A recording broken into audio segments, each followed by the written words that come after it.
কি গো আপুরা, কেমন আছেন? নাকি গরুর বুড়ি পরিষ্কার করতে করতে ক্লান্ত হয়ে গেছেন? দেখি টেকি না তো কাউকে, সবাই কোথায় গেলেন?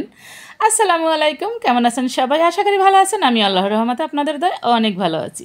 চলে আসলাম আখির জার্নি থেকে আমি আখি একটি লং ভিডিও নিয়ে।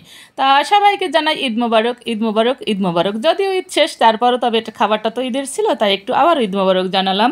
তা আজকের আপনাদেরকে সাথে শেয়ার করব আমি ঘরে কিভাবে ফালুদা বানাই, মানে কোনো রেডি বা কোনো কিছু কিনে না, জাস্ট আলাদা আলাদা সব কিছু কিনে এনেছি আমি।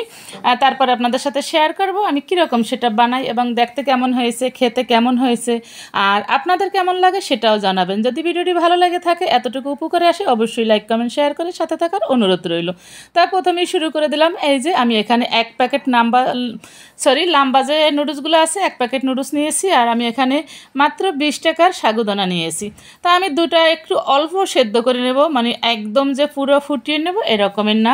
মানে যখন সাগুদানাটা ফুটে তো একদম স্বচ্ছ একটা কাঁচের মতন দেখা যায়, ওই রকম করবো না, জাস্ট অল্প ফুটাবো।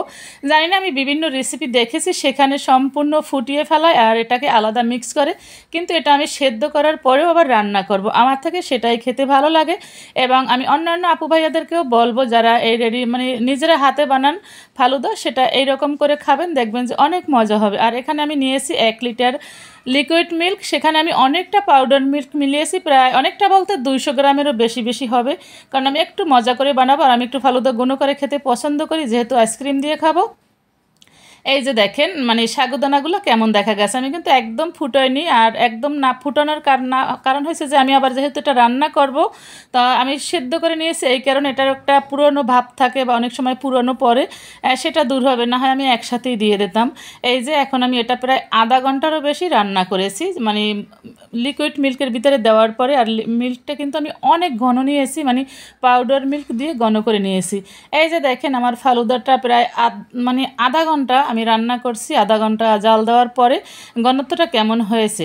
আর এটা একটু এখন উঠিয়ে নিলাম, কারণ এটা উঠানোর পরে আরও ঘনত্ব হয়ে যাবে। আর এখানে এই যে আমি প্রায় আধা লিটারের মতন পানি নিয়েছি, সেখানে আমি দিয়ে দিলাম 2 চামচ আগার আগারা পাউডার এবং একটু দিয়ে দিলাম লেবুর রস। লেবুর রসটা দেওয়ার কারণ হয়েছে ফ্লেভারের জন্য, কারণ জেলিটা খেতে মজা লাগবে। আপনারা চাইলে আলাদা আলাদা ফ্লেভারও দিতে পারেন, যে ফ্লেভার কিনতে পাওয়া যায় সেইটাতে, আমি আর সেটা দিলাম না কারণ সেটা আমার কাছে নাই। এরপরে আমি এটাকে জাস্ট ফুটিয়ে নেব, বেশিক্ষণ জাল করি নে, জাস্ট মানে একটু ভালোভাবে ফুটিয়ে নিয়েছি। তারপর আমি এটাকে চুলাটা একদম মানে লো করে দিয়ে এখান থেকে আমি আলাদা আলাদা কালার মিলিয়ে ফেলবো। আমি 3টা কালার দেবো, মানে 3টা কালারের জেলি বানাবো, যাতে করে দেখতে একটু সুন্দর হয়। তা যখন এই যে দেখেন ভালো করে কিন্তু ফুটে উঠছে, এখন আমি পাওয়ারটা একটু কমিয়ে দিলাম, কমিয়ে চুলার উপরে রেখে আমি আলাদা আলাদা কালার এখানে মিক্স করে নেব। তা আমি এই যে 3 ভাগের 1 ভাগ করে এখানে আমি তুলে নেব। 1 ভাগ তুলে নিয়ে এখানে আমি এই যে অরেঞ্জ ফুড কালার দিয়ে দিলাম। এটা ভালোভাবে নেড়ে চেড়ে আমি একটা বাটিতে বসিয়ে দেব। আর বাটিটা এক জায়গায় রেখে দেবো, নাড়াচাড়া করব না। এরপরে আমি আবারও মানে 3 ভাগের 1 ভাগ এখানে তুলে নেব। আরেকটা মগে তুলে নেওয়ার পরে আমি এখানে এই যে রেড কালারটা মিলালাম। রেড কালারটা মিলানোর পর এটাও একটা বাটিতে ঢেলে দিলাম, একটু মোটা করে বসাবো। আর এখানে দিয়ে দিলাম গ্রিন ফুড কালার, একটু কালারটা বেশি হয়ে গেছে। আর এটা আমি কালো থালিতে দেওয়ার কারণে কিচ্ছু দেখা যাচ্ছে না, মানে কালো কালোই দেখা যাচ্ছে। তার দেখতে কিন্তু দারুণ হয়েছে। আর আমি কেটে আর দেখালাম না, কারণ কাটাকাটিটা সবাই পারে, মানে একটু ছোট ছোট কিউব করে কেটে নেবেন।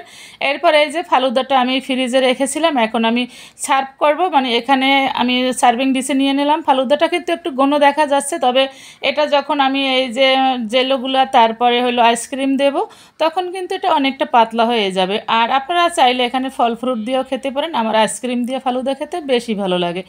আর আপনাদের কার কীরকম ভালো লাগে এবং আমার ফালুদা রান্নাটা কেমন হয়েছে অবশ্যই জানাবেন, অবশ্যই জানাবেন।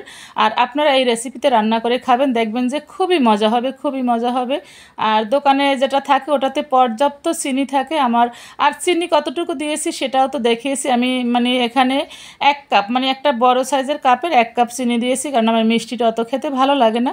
আর এখানে দিয়েছি এই যে চকলেট আইসক্রিম, তবে আপনারা এখানে চাইলে কিন্তু যে কোনো আইসক্রিম নিতে পারেন। আমি চকলেট আইসক্রিমটা একটু বেশি পছন্দ করি, তাই এটা নিলাম, যদিও এটা তেমন যাচ্ছে না। আর আমার মনে হয় যে একবারে যে খারাপ যাচ্ছে তাও না, আমার তো ভালোই লেগেছে। আমি এটা দিয়ে ঈদের দিন মেহমান আপ্যায়ন করেছি। আপনারা আসলে আপনাদেরকেও খাওয়াবো ইনশাল্লাহ। আল্লাহ হাফেজ, আসসালামু আলাইকুম।